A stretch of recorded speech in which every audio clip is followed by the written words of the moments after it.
Hang on to your seat, baby, cause this one's a screamer.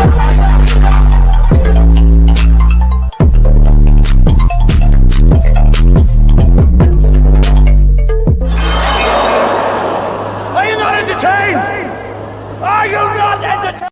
What's going on, entertainers? So today I'm coming to y'all with another video. We talking Cardi B. Before I get started, make sure I hit that like button, hit that subscribe button, and let me know what y'all think about this video. Now, I listened to the track more than once. I see a lot of you guys on the internet with your opinions on the track, but some of y'all probably just listen to it one time. And I also feel like what's fair when it comes to a sample is if you listen to the sample as well. So I went back and listened to the song that was sampled from, which was Jay-Z's Imaginary Playerz with an S. She changed it to a Z. I wasn't a fan of it. I'm sorry. And the reason why is because I just feel like this wasn't Cardi's style. I feel like with this track, she was trying to do something different. She was trying to change it up because she knows that a lot of us as listeners are sick of the punani talk. Every 2 seconds, a lot of these female rappers talk about how they punani wet, stick, you know, grip, dip. So a lot of us are sick of hearing that. So she tried to give us something a little bit different, which to me, I appreciate that because she did not have to go a different route for this track. She could have still stuck to her usual WAP era, but she didn't. I just feel like out of all Jay-Z songs, though, why sample that one?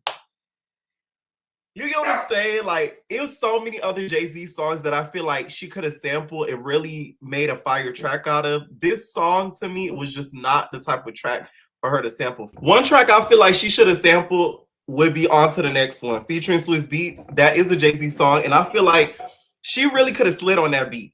This song, to me, gives me, you know who would have been fire on this track? Lola Brooks would have been fire on this track.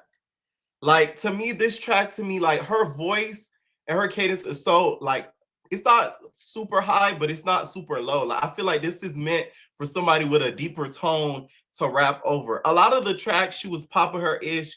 And one thing that we learned from this track, she loves her fashions and she loves her garments, and we cannot compete. I said, okay, John Paul Gaultier, excuse me. You know what I'm saying? Like, she threw a bunch of shots through the track as well. She shaded a rapper for having her 15 minutes being up. I do believe she was talking, in my opinion, about Miss Spice.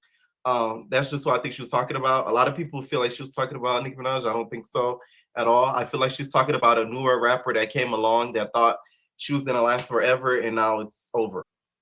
Although I was a fan of the track because to me it does not have a lot of replay value, the track in itself had a lot of nice bars. There's a lot of nice bars that I feel like she ate throughout the track. When she said, "Glory hole, bees do not know who they effing with," she ate with that. And another one when she said, "They gonna hang my heels from the power lines." That's another one she ate. Like, don't get me wrong, a lot of the lyrics in there, like, you know what I'm saying? Like, she was spitting. It was just the delivery of it. It wasn't nice to the ear. Not like it sounded horrible, but it just didn't sound like something I would want to go back and keep listening to over and over and over and over. Another line in the track that I liked is when she said, "I seen fan pages make avatar changes." Of course, alluding to what happened on social media, which to me, I like that when you incorporate the creativity of what has happened in real life in a rap song. Like, she ate with a couple of the lines in there for sure. Another person I feel like that would have ate this sample up is Lady London. Lady London would have ate it, left no crumbs, spit it out, okay? Chewed it, ate it back up again, spit it out again. Like, she literally would have slid on this track so heavy. Like, and another thing too with this track that I wasn't a big fan of, her talking throughout the track. I'm not a fan of rappers that even do that in general. You gotta have a certain voice for that, in my opinion. And it's like when she did it, I said, Like, she like, you know, like, talk my shit, little bit. Like, you know, that little piece that she did. I said, It was just like, no.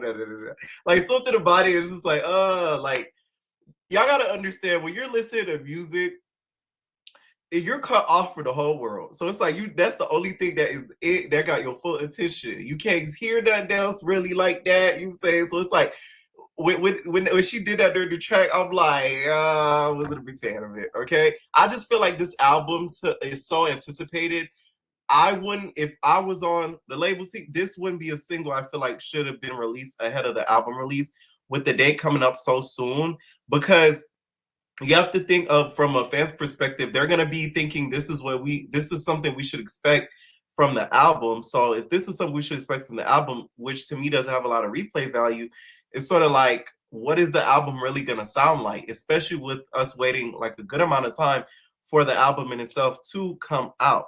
Okay. Now the visuals were absolutely beautiful. One thing you cannot take from Cardi B is visuals. She's always gonna have perfect visuals. I'm talking like next level 2029 visuals. It's not even of this year, like top freaking tier. Okay. When she had that all red laying down like that, like that's like she's on that the tracks would match the visuals, to be honest. When it came to the visuals matching the actual song, she did her big one with it, because a lot of the song talked about her influence in fashion and her influence in the culture. So she incorporated that by showing us basically a high level of fashion, a high level of elevation that she's living and experiencing. So she correlated the two. I just wasn't a big fan of the track just in general. Let me know what you guys think about the track. What did you guys think about the lyrics, some of the shade that she did throw throughout it? Are you guys anticipating this album? And do you guys think this was the right single to release amid the album release? Let me know what y'all think, and we're out, babies. Wanna dance with a cutie in the pale moonlight, it's my duty. Shake toothbrush and fruity, sweet.